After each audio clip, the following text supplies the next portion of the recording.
कुछ पत्रकार खबरें लिखते हैं, कुछ पत्रकार इतिहास और कुछ ऐसे होते हैं जो इतिहास को अपनी आंखों से देखते हैं, सत्ता के बेहद करीब रहते हैं, लेकिन जरूरत पड़ने पर उसी सत्ता से सवाल पूछने से भी पीछे नहीं हटते।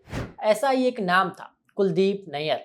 पत्रकार, लेखक, राजनयिक, सांसद और प्रेस की आज़ादी के लिए आवाज उठाने वाले उन लोगों में से एक, जिन्होंने करीब 7 दशक तक भारतीय राजनीति और समाज को बेहद करीब से देखा। 23 अगस्त 2018 को कुलदीप नैयर का निधन हुआ था। आज उनकी पुण्यतिथि पर जानते हैं उस पत्रकार की कहानी जिसने बंटवारे का दर्द देखा, इमरजेंसी में जेल गया और अपनी कलम से सत्ता के गलियारों की कहानियां देश के सामने रखी।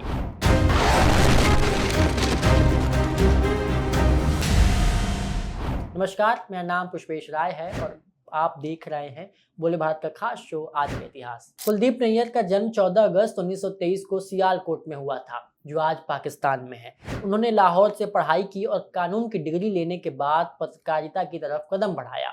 1950 के दशक में उन्होंने उर्दू अखबार अंजाम से पत्रकारिता शुरू की। बाद में वे द स्टेट्समैन के रेजिडेंट एडिटर और समाचार एजेंसी यूएनआई के मैनेजिंग एडिटर जैसे बड़े पदों पर रहे।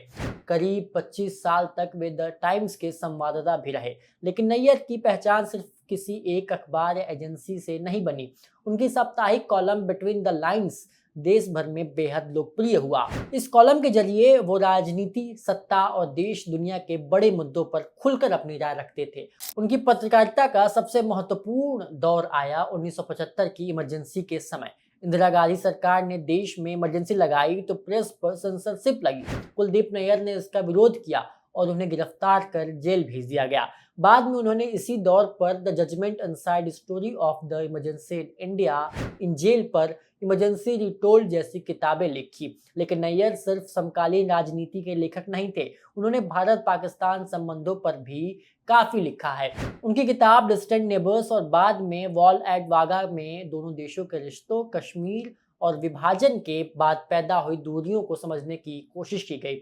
वही उनकी आत्मकथा बियॉन्ड द लाइन्स में उन्होंने अपनी जिंदगी के साथ साथ आजादी के बाद के भारत को भी याद किया। इसमें सियालकोट से दिल्ली तक उनके विस्थापन, शुरुआती पत्रकारिता और देश की बदलती राजनीति के कई अनुभव शामिल हैं। भगत सिंह पर लिखी उनकी किताब without fear the life and trail of Bhagat Singh भी काफी चर्चित रही। इसके अलावा India after Nehru, India the critical years, scoop, the martyr Bhagat Singh जैसे उनकी कई किताबें भारतीय राजनीति और इतिहास को समझने में महत्वपूर्ण मानी जाती हैं। कुलदीप नैयर सिर्फ पत्रकार ही नहीं रहे, वे 1997 से 2003 तक राज्यसभा के सदस्य भी रहे और बाद में ब्रिटेन में भी भारत के कई हाई कमिश्नर भी नियुक्त हुए। उनके लंबे पत्रकारिता जीवन को कई सम्मानों से नवाजा गया। उन्हें Astor award of press freedom, Shaheed Niyogi memorial award for lifetime achievement और Ramnath Goenka lifetime achievement award मिला। वहीं 2019 में उनके निधन के बाद भारत सरकार ने उन्हें पद्म भूषण से सम्मानित किया। कुलदीप नैयर की सबसे बड़ी पहचान शायद यही थी कि उन्होंने पत्रकारिता को सिर्फ नौकरी नहीं माना, उन्होंने सत्ता के गलियारों को करीब से देखा, इतिहास के बड़े फैसलों को समझा और फिर उन्हें किताबों और अपनी कलम के जरिए लोगों तक पहुंचाया। 23 अगस्त 2018 को कुलदीप नैयर का निधन हो गया, लेकिन उनकी किताबें, उनके कॉलम और प्रेस की आज़ादी को लेकर उनकी आवाज़ आज भी भारतीय पत्रकारिता के इतिहास का एक महत्वपूर्ण हिस्सा है। क्योंकि कुछ पत्रकार खबरों के साथ खत्म हो जाते हैं, लेकिन कुछ पत्रकार खुद इतिहास का हिस्सा बन जाते हैं। आपको हमारी रिपोर्ट कैसी लगी कमेंट करके जरूर बताइए। कल फिर मिलेंगे इतिहास के एक नए अध्याय के साथ, तब तक के लिए दी मुझे इजाज़त। धन्यवाद।